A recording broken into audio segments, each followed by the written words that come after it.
talk to. But instead of laughing at me, offering advice, or anything in between, he looked at me like a deer in headlights, almost like he knew something. I picked up on this. I asked him if there was something he wasn't telling me. He said no, but his eyes told a different story. I kept pressing him, and it's only when I threatened to stop contributing toward rent that he gave in. He admitted that my mom contacted Julie and told her to leave me because she feared for Julie's safety. She told Julie I was dangerous, had anger issues, and made up disgusting lies about how I like to tell my mom the graphic details of what I do in bed with girls. She hammered down on this last point, embarrassing me and making me out to be a freak. My mom put on the waterworks in front of Julie, who became so scared of me, she just decided to never speak to me again. I went blind with rage when my dad told me. I stormed up to my room where I kept exactly what I needed in case my mom ever took it too far. My dad kept asking me not to be mad, making excuses for her and saying I can win Julie back. But I wasn't planning on being mad. I was planning on making her pay. And when my dad saw what I was holding, he asked me to please be civil and think about this. But the time to be civil was over. Fast forward to next week.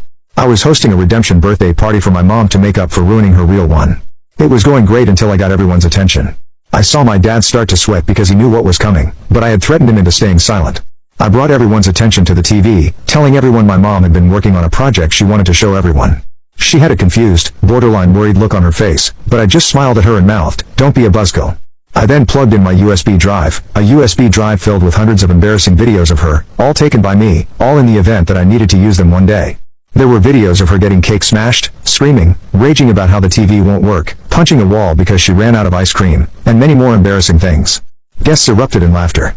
I did, too. But then as I looked over at my mom, she wasn't just mad. She had steam coming out of her ears. And in that moment, I knew I was going to regret what I did.